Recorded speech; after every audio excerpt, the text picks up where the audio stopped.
السلام علیکم ناظرین، اگر آپ کو یاد ہو تقریباً 8 ماہ قبل یعنی 18 مارچ کو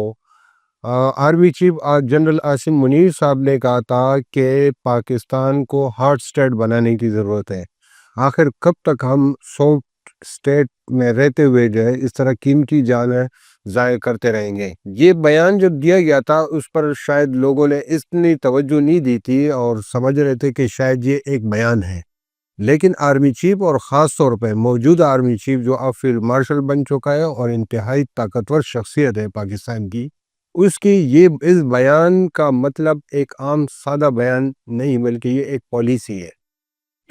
اس بیان کے بعد پچھلے 8 مہینے کا اگر آپ جائزہ لیں تو اس دوران بہت ساری چیزیں تبدیل ہوئی ہیں۔ بہت ساری چیزوں میں جہاں پر ریاست کی طرف سے گنجائش دی جا رہی تھی، مختلف سیاسی جماعتوں کو، تنظیموں کو، سیاسی سرگرمیوں کی گنجائش دی جا رہی تھی، ان کو موقع دیا جا رہا تھا، برداشت کیا جا رہا تھا بہت ساری چیزیں، اب وہ اس طرح نہیں رہی۔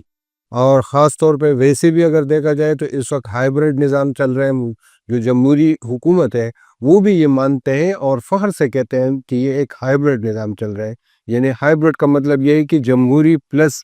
عسکری دونوں کا ایک پارٹنرشپ ہے جس کے تحت یہ حکومت چل رہی ہے۔ تو موجودہ ہائیبرڈ نظام میں اور پھر مضبوط ترین آرمی چیف کے ہوتے ہوئے انہوں نے جو ایک ہارڈ اسٹیٹ کا ایک سٹیٹمنٹ دی تھی، دراصل یہ ایک باقاعدہ پالیسی ہے جس کے تحت بہت ساری چیزیں ہو رہی ہے۔ گزشتہ شب جس طریقے سے تحریک انصاف کے جو بانی پی ٹی آئی عمران خان ہیں، ان کی بہنوں پر اڈیالہ جیل کے باہر جب وہ احتجاج کر رہی تھی، ان پر جس طریقے سے تشدد کیا گیا، جو ویڈیوز سامنے آئے ہیں، پھر ان کی بہنوں کے جو بیانات آئے، اس سے لگتا ہے کہ یہ جو ہے وہ کسی طور پر بھی جو ہے وہاں کی مشینری جو ہے وہ مزید وہاں پر احتجاج کی اجازت دینے کے لیے تیار نہیں ہے۔ اس سے پہلے بھی حالانکہ احتجاج ہوتے رہے لیکن احتجاج کی اجازت دے دی جاتی تھی، لیکن گزشتہ شب جس طریقے سے ان کو مبینہ طور پر تشدد کا نشانہ بنایا ہے، جس طریقے سے ان کا احتجاج ختم کیا گیا، اس سے لگتا ہے کہ اب جو ہے وہ اسٹیبلشمنٹ پی ٹی آئی کو مزید جو ہے وہ گنجائش دینے کے لیے تیار نہیں ہے۔ اور حالانکہ وہ آئے تھے ان کے بہنوں کا موقع پہ کہ وہ عمران خان سے ملاقات، جو ان کے بھائی ہیں ان سے ملاقات کے لیے آئے تھے، اور یہ ملاقات کئی بار جو ہے عدالت کی طرف سے کہا جا چکا ہے کہ ان کی بہنوں کو ملاقات کی اجازت دی جائے، لیکن اس کے باوجود اجازت نہیں دی جا رہی۔ اور وزیر اعلیٰ خیبر پختونخوا سہیل افریدی بھی جو ہے تقریباً ان کو بھی حلف لیے ہوئے 1 مہینہ ہو چکا ہے، لیکن ابھی تک جو ہے وہ پوری کوشش کرنے کے باوجود وہ عمران خان سے ملاقات نہیں کر سکے ہیں۔ تو ایک جو ہے اس وقت ایک چھوٹے سے ایشو پر بھی جو ہے یعنی وہ پی ٹی آئی کو اور اس کی قیادت کو اسٹیبلشمنٹ گنجائش یا لچک کا مظاہرہ کرنے کے لیے تیار نہیں ہے۔ یعنی نہ ان کے بہنوں کو ملاقات کرنے کے لیے کی اجازت دی جا رہی ہے، نہ وزیر اعلیٰ ایک صوبے کے وزیر اعلیٰ کو ملنے دیا جا رہا ہے۔ تو ایک تو یہ آپ کو ایک فرق نظر آ رہا ہوگا، یہ تو تازہ ایک مثال ہے۔ ویسے بھی اگر آپ ماضی قریب میں یعنی پچھلے 6-8 مہینے میں دیکھیں تو اس میں بھی آپ کو ایک فرق محسوس ہوگا۔ اس میں آپ کا جو بڑی بڑی تنظیمیں تھی، جو مزاحمتی تنظیمیں تھی، جس میں پشتون تحفظ مومنٹ ہے، آپ کو اس وقت وہ بالکل جو ہے کہیں اسکرین پر نظر نہیں آ رہی۔ اس کے جو لیڈر تھے، رہنما تھے، رہبر تھے منظور پشتین، وہ آپ کو نظر نہیں آ رہے۔ ان کے جو آس پاس کے جو قریبی لیڈرز تھے وہ غائب ہے، منظر عام سے غائب ہے، اور ان کے ایکٹیویٹیز مکمل طور پہ بند ہے۔ ان کے ایک دو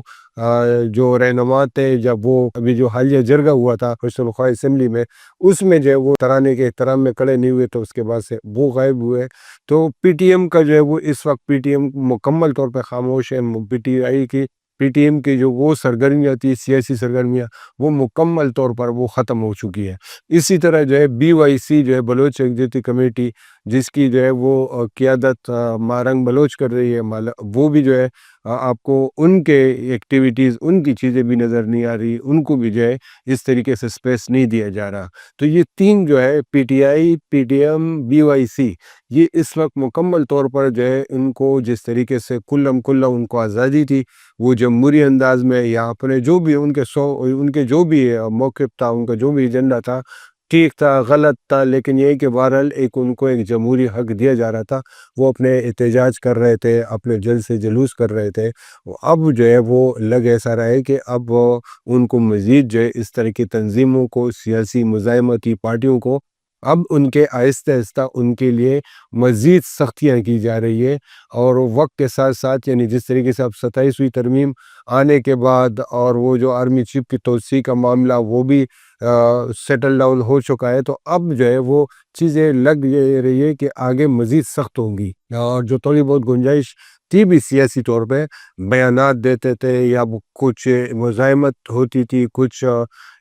دھمکیاں دی جاتی تھی، کچھ احتجاج دھرنے، یہ ساری چیزیں جو ہے لگ یہ رہے کہ اب جو ہے یہ آہستہ آہستہ کم ہوتے چلے جائیں گے۔ ان کے لیے جو ہے اسٹیٹ کی طرف سے ان کے لیے جو ہے وہ اسپیس کم کر دیا جائے گا، ان کو روکا جائے گا، اور اسی طریقے سے جو ہے وہ 27ویں ترمیم کی منظوری کے بعد جس طریقے سے بتایا جا رہا تھا کہ شاید اس کے توقع ظاہر کی جا رہی تھی کہ اس کے خلاف شدید مزاحمت ہوگی اور وکلا تحریک شروع ہو سکتی ہے، اس پر احتجاج ہو سکتا ہے۔ یہی وجہ ہے کہ یہ جو میں نے آپ سے ذکر کیا ہے کہ کوئی ہمت نہیں کر پا رہے ہیں کہ اس کے خلاف کوئی احتجاج کر سکے اور اس کے خلاف جو ہے کوئی سخت جو ہے موقع پہ اختیار کر سکے، کیونکہ سب کو جو ہے لگ رہا ہے کہ اب جو ہے وہ ہمیں گنجائش یا ہمیں جو ہے موقع اس طرح نہیں ملے گا جس طریقے سے ماضی میں چھوٹے چھوٹے ایشوز پر جو ہے وہ بڑے بڑے احتجاج ہڑتالیں ہوتی رہی ہیں، اب جو ہے وہ نظر نہیں آ رہی۔ وکلا اس وقت کچھ ہماری وکلا سے بات ہوئی ہے، وہ ٹوکن کی حد تک کچھ احتجاج ہو رہا ہے، لیکن کورٹس چل رہے ہیں۔ حالانکہ یہ 27ویں ترمیم میں عدالتوں کے حوالے سے بہت بڑی تبدیلیاں کی گئی ہے، بڑی ساختی سٹرکچر قسم کی جو ہے بڑی تبدیلیاں کی گئی ہے، لیکن مکمل خاموشی ہے وکلا کی طرف سے بھی۔ اسی طرح جو ہے وہ باقی پارٹیوں کی بھی اگر آپ دیکھیں تو جے یو آئی جو ہے ایک بڑی پارٹی ہے جس کی جو ہے مزاحمت وقت گائے بگائے ان کے کی طرف سے ہوتی رہی ہے، لیکن وہ بھی جو ہے اس وقت ہمیں اس طرح جو ہے وہ فیلڈ میں نظر نہیں آ رہے، وہ بھی ہمیں سڑکوں پہ اس طرح نظر نہیں آ رہے۔ ایک اچھی بات یہ ہے کہ کہیں نہ کہیں ان کے بیانات آ رہے ہیں۔ کل کے واقعے پر بھی جو ہے وہ جے یو آئی کے جو ہے اسلم غوری صاحب ہیں، انہوں نے جو ہے مذمت کی ہے کہ خواتین کے ساتھ جو ہے اس طرح کا رویہ اختیار نہیں کرنا چاہیے تھا۔ اس طریقے سے اور بھی کچھ ہیومن رائٹس کی تنظیموں نے بھی بات کی ہے، لیکن سوال یہ ہے کہ اتنی بہت کچھ چیزیں ہونے کے باوجود ہمیں وہ جو چیزیں نہیں مل رہی، وہ جو جس طریقے سے پہلے ہوتی تھی، اب وہ چیزیں نظر نہیں آ رہی، اور اس کی جو ایک بڑی وجہ سمجھ میں آتی ہے وہ ہے 8 ماہ قبل آرمی چیف عاصم منیر صاحب کا وہ بیان جس میں انہوں نے کہا تھا کہ پاکستان کو ہارڈ اسٹیٹ بنانے کی ضرورت ہے، اور لگ یہ رہے کہ ہارڈ اسٹیٹ بنانے کا فیصلہ کیا جا چکا ہے، اور اب اس پر عمل درآمد کیا جا رہا ہے، اور اگلے کچھ ہفتوں میں جو ہے یعنی اس طریقے سے جو سیاسی آزادی ہے یا جمہوری جو ہمیں چیزیں نظر آتی تھی، وہ لگے رہے کہ آہستہ آہستہ وہ اور جو ہے وہ شرنک ہوتی چلی جائیں گی، چھوٹی ہوتی چلی جائیں گی۔ پی ٹی آئی کی مشکلات مزید جو ہے وہ بڑھ سکتی ہے، اور اس بہت ساری چیزیں جو ہے جو ماضی میں ہوتی تھی اب شاید جو ہے وہ آگے نہ وہ ہونا مشکل ہو جائے، اور سیاستدانوں کے لیے، جمہوری قوتوں کے لیے، ہیومن رائٹس کی تنظیموں کے لیے، ان کے لیے جو ہے لگ یہ رہے کہ آگے آنے والے دور ہیں وہ سخت دور ہوگا۔ اپنا بہت خیال رکھیے۔ اللہ حافظ۔